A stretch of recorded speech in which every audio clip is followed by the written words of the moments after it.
feel low, you can still go. Even when you feel slow, you can still go. Even when there's no hope, you can still go. I never answer to no, man, I still go.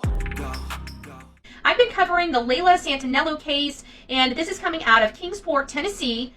She's been missing since June 26th or 27th. It's a little unclear. The Tennessee Bureau of Investigation issued an endangered young adult alert for missing 20-year-old Layla Santinello of Mount Carmel. She was last seen June 26th in the vicinity of the American Way Hotel in Kingsport. She has blonde hair and brown eyes. She is 4 feet 10 inches tall, weighs 135 pounds. However, this morning on our live, we came across a home having a search warrant executed on it. This happened a few days ago. However, we believe it is connected with the Layla Santinello case. And then we found a connection with one of her friends, Dustin, that used to live on Dale Avenue and may still be living on Dale Avenue, which I find very suspect since Dale Avenue is where the search warrant was executed. So I'm reaching out to Dustin, trying to find out whether or not he has any involvement in Layla's disappearance. Betty is not law enforcement, and this is an active investigation. In my opinion, it is not her place to be calling anyone in this case. And the first number I called was disconnected, and the second went to voicemail. I did leave my number. Check it out. So we're going to look into this Layla thing. I've got a number for a Dustin, which I'm hearing is the person that potentially had their house searched in connection with Layla Santinello's case. So I'm going to go ahead and plug up my my Google Voice, and we're just going to see about giving this dude a call and seeing if that was his house that was searched and why it was searched. Please leave your message for... I muted the volume in this section because Betty recorded and played 8 of the 10 digits of this person's phone number. It is not hard to figure out the last 2 digits of a phone number. This, in my opinion, is Betty doxing this person's phone number in her video. The video is on TikTok and YouTube. Hi, Justin. This is Andra. If you could please give me a call back, 941. Okay, so this is the issue. I find it awfully funny because people are angry with Bullhorn Betty over a whole bunch of lies that they've been told by a whole bunch of creators. I mean, outside of the fact that I've been arrested, every other piece of information about me they have gotten wrong. They have been spreading misinformation about me for almost 2 years. So Betty doesn't seem to understand that people have the link to her very public criminal record. She lives in a state that has sunshine laws. Everything's open to the public. You don't even have to have an email or sign in, nothing. You just go there and it's there for anyone to see it in the whole entire world. It's just there. And she thinks that people cannot read and go there and see for themselves. She tried this bullshit back when I did that very first stream, reading out all of the police affidavits about all the different things that she did.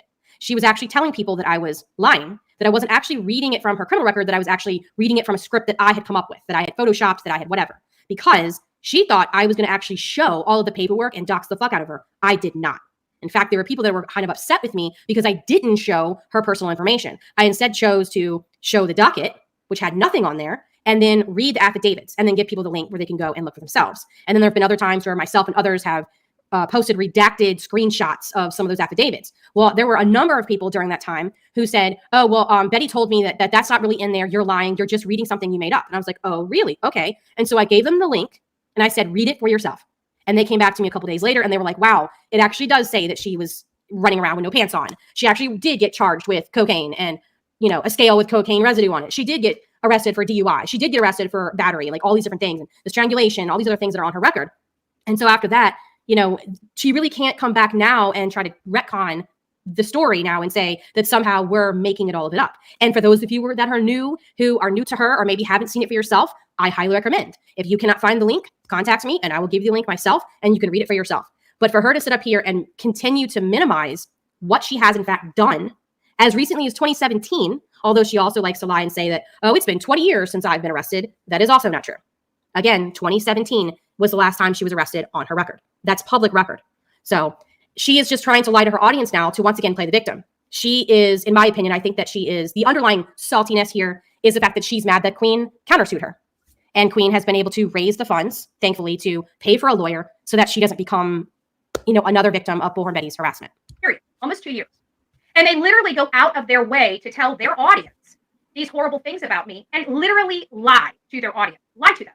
Intentionally and knowing and willfully lying to their audience. No different than yesterday when someone decided to say that I doxed somebody's number. Outside of you hearing me say, hi, Dustin, my name is so-and-so, every bit of that content was pre-recorded from other stuff. So Other stuff I recorded, I removed 2 numbers out of the number. I never used that number when I recorded it at that time. That is the reason why I use these things. So this was confusing to me because now she's changing the story. At first it was, yes, that was the number of the person she was trying to call, because this is what happened. She is once again trying to insert herself into an active investigation. And she found the number of someone whose house had recently been searched by law enforcement involved in the case. Okay. I have no idea if the person is a suspect or not. I don't care. It's not the point. The point is she knew that this person was being, their place had been searched by law enforcement. And so she found their number and tried to call them. And when she called them, and she did this on a video, she said that she called them and then she played a recording of herself on a phone where the voicemail picks up, and the voicemail will say, oh, you have reached, and then it'll say the full number. They're not able to come to the phone right now, blah, blah, blah, blah, that kind of thing.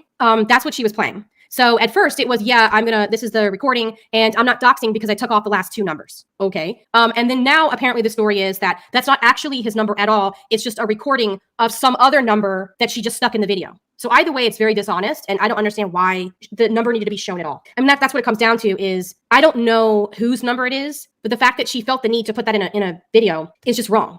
And you know damn well that if somebody were to put her personal phone number in a video like that, where they just took off like the last number or 2, she would be screaming from the rooftops and calling it doxing. But all of a sudden she put somebody else's phone number in there, and now it's not doxing. Now she's, quote, doing her job. She even acknowledged how it was pitched up. It's because the audio was different. And then has the audacity not only to call me a liar, she tells people I'm doxing innocent people.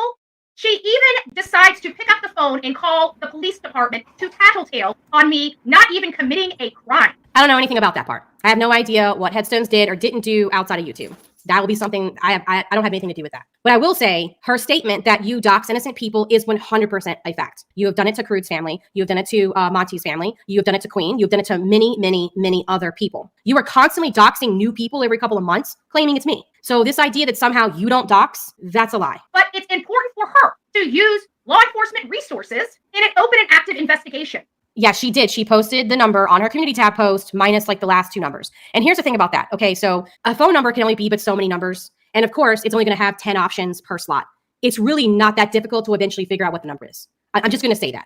So the idea that somehow you can post somebody's phone number and then just leave off the last 2 and that's kind of okay, I'm not down with that. Why are we posting numbers at all? I would never post other people's numbers, even if I didn't like them. Like I don't do that. So I don't agree with that whatsoever. I don't care who you are. Okay. Headstone says, I did not call law enforcement. That's a lie. Well, okay. Then she's just making that up. Yeah. That's not surprising. Okay. Bash the Tragedy Pimp said, I called law enforcement, not Headstones. I warned them she's interfering in investigation. There you go, Betty. I mean, this is how dumb rumors get started because Betty goes live and runs her mouth before actually asking the people directly who did what. And that's okay for them to be going real life, calling law enforcement during an active investigation, intentionally and willfully passing around garbage information, saying with impunity that I doxed somebody's number. Well, whose number was that, Betty? Whose number did you post on your community tab post? It's probably still there. It's got a ton of comments on it with all of your subscribers all defending the fact that you're posting somebody's phone number. Why was that even needed? The number posting is awful. However, the meddling in investigations is horrendous. Right. So this is her way of projecting her own bad behavior onto other people.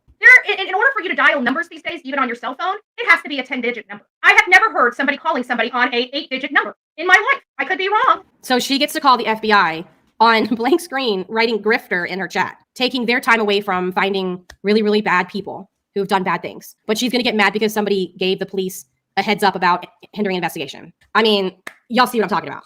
And then further doubles down and said, oh, I looked it up. I was able to find that number. It was for a different case, dumbass. There is no way that number matches a Dustin. Okay, I just got your DM. Yeah, apparently it was someone's number, Betty. Should probably take that post down. Because again, each slot in a number can only be 10 numbers. That significantly lowers the possible combinations that would be in those slots. So if you only took off the last 2, that's not a whole lot of combinations to go through before you figure out the number. Seriously, Betty, like take your own advice. Do you want somebody else posting your phone number on their community tab post? No. And I would call them out for doing it because I don't agree with that. Therefore, you should not be doing that to other people. In my opinion, Betty is inserting herself into an active investigation. She doxed the phone number of a private citizen. What are your thoughts? Let me know in the comments section below.